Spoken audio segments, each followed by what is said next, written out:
anywhere around the world. Well, that brings me here, because I want to make sure that we talk about this sweep of democratic socialists on the left in America.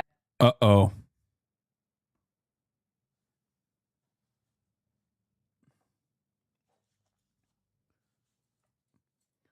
It's like, dude, can you imagine? By the way. Why are we asking the leader of a foreign nation this?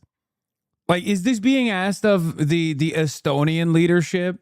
Is this being asked of the Lithuanian leadership? Are they calling up the fucking German head of state and being like, hey, what do you think about the New York DSA slate and its sequence of victories?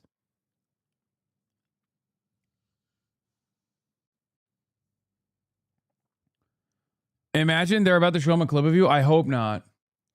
I've heard that Big Yahoo knows who I am and thinks I'm an irrelevant figure.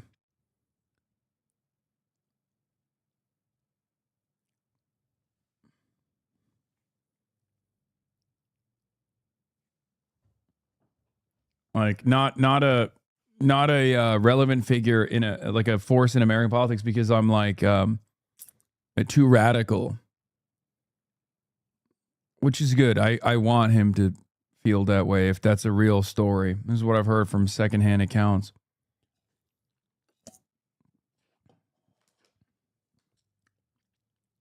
Who have unseated a number of moderate, even some progressive incumbents who are very well funded. Happened in New York, happened in Colorado. And for many of these candidates, Israel's becoming their purity test. Listen to this.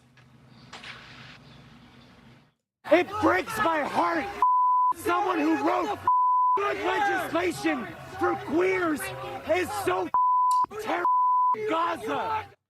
So that was California State Senator Scott Wiener, Jewish Democrat. He's called the war in Gaza a genocide. He opposes U.S. funding for Israel, and he was driven out of the annual trans rally by activists raging about his Zionist handlers.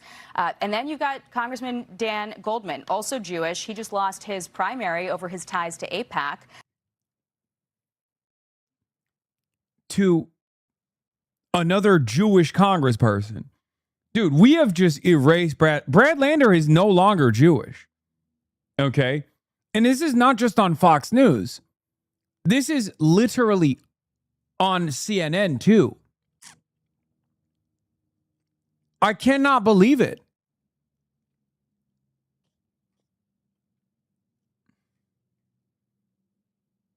Also, none of those guys are DSA. Brad Lander literally left DSA.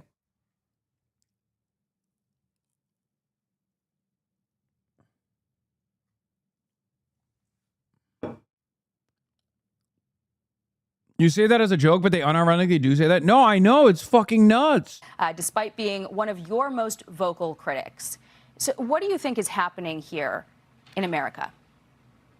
I think there's obviously a very anti-Israel and an anti-American wave. And I think they're connected because then look at deeper. Look at the values that they have. What do they want to see? Do they want to see a strong America defending America's interests and around the world when it's necessary, or do they want to see a different America? And of course, also on the foundations of free markets, for example, that I believe in very strongly, and that many Americans have believed it, and I think they made America great. No, they challenged that too. So I think there's a correlation between that. And unfortunately, people who know better, I would say who should know better, but I think they all know better. And these people let themselves be swept by these irrational protests and this. I saw some guy write a letter to Brad Lander in 2028 apologizing for DSA using him as a token Jew and then running an anti-Zionist and rat fucking him. Just pure hallucination. Wait, what?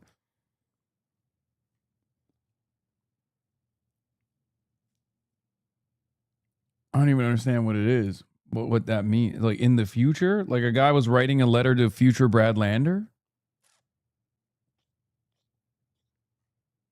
These this very toxic ideology. I don't think it lasts because I think America can try it. Okay. Just try it. Try socialism. Final word. We tried it here. It didn't work that much. So I decided to try free markets. It worked a lot better. And, Okay. you know, Americans will eventually get that picture, too. Final word here with about 15 seconds left. Taken together, what the vice president said about younger Republicans and what we're seeing with this growing radicalism on the left, are you worried about the long-term? Yes, the future Brad comments were full of people calling Brad a capo, fucking crazy shit. Dude, I think it's because it's a dying movement, honestly. I think Zionism is a dying movement. And I do think that more and more Jews will either shit or get off the pot. Like, it's just not, it's not tenable. You know what I mean? You can't just be like, no, I really fucking care about this country, this foreign nation. If it doesn't exist, the Holocaust will happen. But also, I'll never live there. Like, if you're a Jewish American and you've already seen the generational split, it's over. Those ties have been severed, right? That's never going to be repaired. I think regardless of what happens with anti-Semitism, I don't think the young generation of Jews will ever consider Israel to be anything but a reason for why people became anti-Semitic. They will not look at Israel as their savior, right? For the older Jews who do believe that Israel is like what's holding the world from doing Holocaust all the time, which is a hysterical way to live your life. And it's also one that you don't truly believe, but you've been so conditioned that you think you believe it. But for a lot of those guys, I think they're inevitably going to have to come to the conclusion that either they're all Kahanists.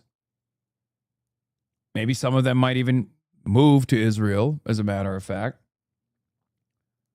But it will be a marginal group that still has this like unshakable loyalty to the state of Israel while simultaneously living in America, living in the UK. Like, those days are gone. I don't think they realize it.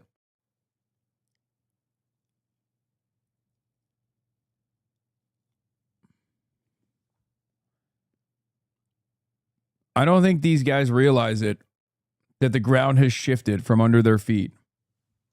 Durability of the U.S.-Israel relationship? The more reasonable people have already broken off canvassing. No. You haven't even seen it yet. What I'm talking about is going to happen at the next presidential election. You'll see. Like, because remember, we are at the edge of American politics here. We're following it closely. We're day in, day out. Sometimes we're directly dealing with it. Okay? So our perspective is definitely a little bit further ahead than the average person's perspective. The average person doesn't even know the fucking primaries are taking place, right? When there is a massive seismic shift that everyone is at least to a certain degree aware of, like the midterms, but even the midterms are not that big. The general election for the presidential election would be that seismic shift. When you have this issue get talked about at the forefront of the political conversation, that's when that seismic shift is going to happen. The average liberal is going to come to terms with that reality. The average Jewish liberal who is a lifelong Democratic Party voter.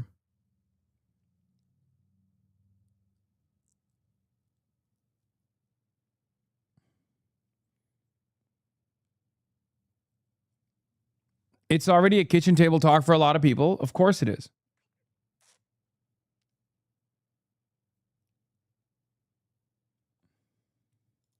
I worry about the trends that I see. I won't tell you that I'm not worried about it, because I think it has something to do with the, frankly, with the social media, with the penetration of social media that has been used and abused by countries, three in particular, and they've had, bot farms that push the stuff against America and against Israel, and it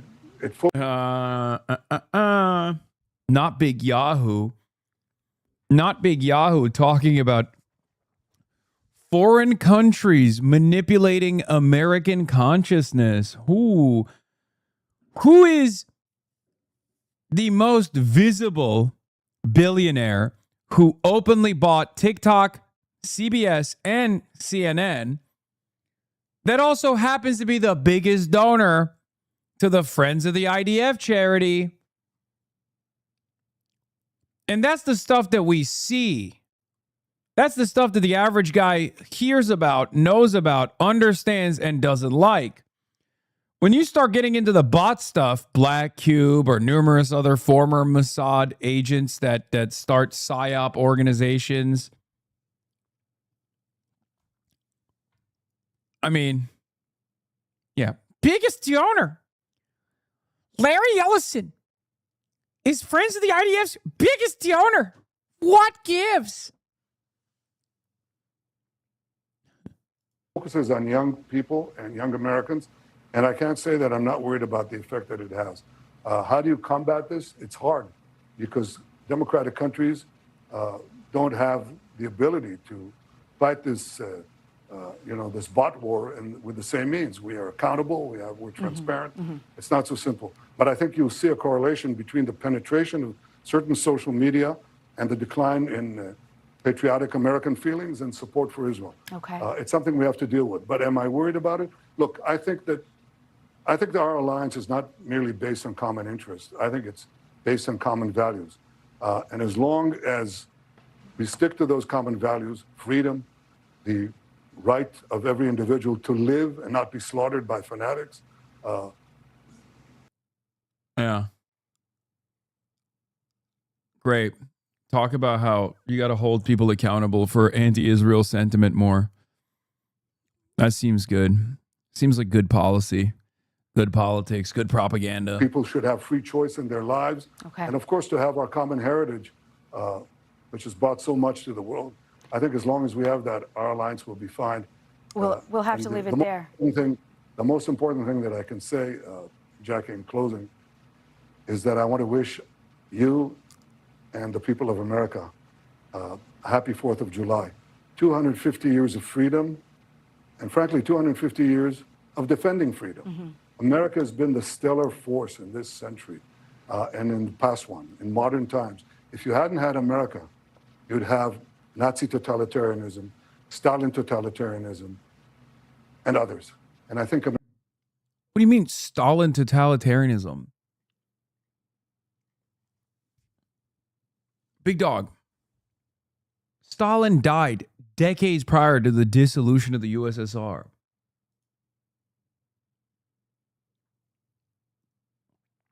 This you dog? What is this?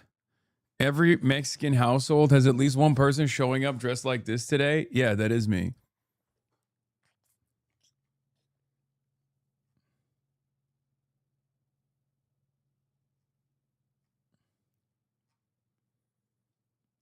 America has been a great force for good. That doesn't mean that it's perfect. Israel is not perfect either. Okay. But it has been a force for immense good. And our alliance has been a terrific one. Yeah. Israel is the most fake friend country of all time, by the way, because for two reasons. One, Stalin, more impactful in liberating the camps than the Western flank was. Okay, that's number one. Number two, Stalin, more impactful in the development of the Israeli nation state by way of arms trafficking, sending arms to the Czech Republic, only to get sent to Israel. Now, of course, they changed their mentality fairly quickly, but kind of crazy that he forgot about Big S. He put Big S up there like Joe Brandon. Norway goal. Yeah, I am noticing that this was not a very friendly interview. Interesting. And it'll continue to the extent that I have anything to do with it, and the people of Israel, who are unabashedly... If this is the Abdul El-Sayed thing, oh. Prime Minister Benjamin Netanyahu, we'll have to leave it there. We are out of time. Always appreciate talking to you, sir. Thank you for joining us once again. Telling Benjamin Netanyahu that you're out of time is crazy. So, I'm a communist because of Kwame Ture. I'm a communist because of Audre Lorde. I'm a communist because of W.E.B. Du Bois. I'm a communist because of Queen Anne and the Maroons. Okay? I'm a communist because of Nat Turner. So y'all sit up here pretending like there isn't a whole tradition, a whole lineage of black socialists, black communists, black radicalists, black anarchists is ahistorical, and it's a slap in the face to our ancestors. True. Some of y'all are Booker T. Washingtons. You want to play within the system, the confines. You want to make the money. You want to do the capitalism. You want to get the degrees. Some of us want to tear the system down. And that is not white shit. That is something that has always been within our DNA as oppressed people who knew what liberation felt like, because we're the ones that created civilization in the first place. And I would say I don't know where y'all got that from, but as a matter of damn fact, I do know where y'all get that from. The CIA.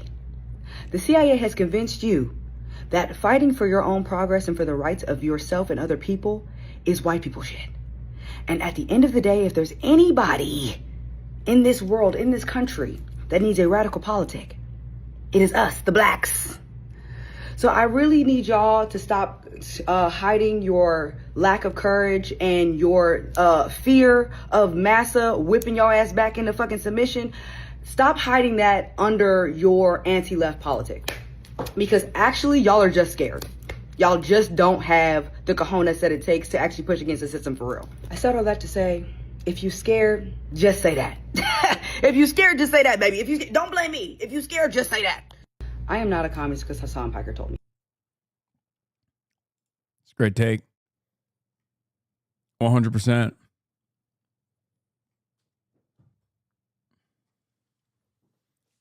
Definitely need more of this. What is this? It's funny how Israel somehow recapitulated classic anti-Semitism down to the last detail. Just with Palestinians now instead of Jews. Hitler used to rant like this, demanding to know why all the places criticizing him weren't taking in Jewish refugees. Yeah. I mean, Yosef Haddad, of course.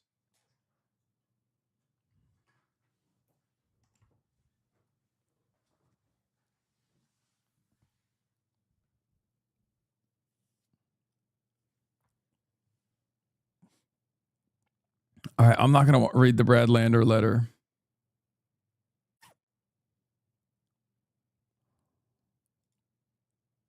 All right, let's see.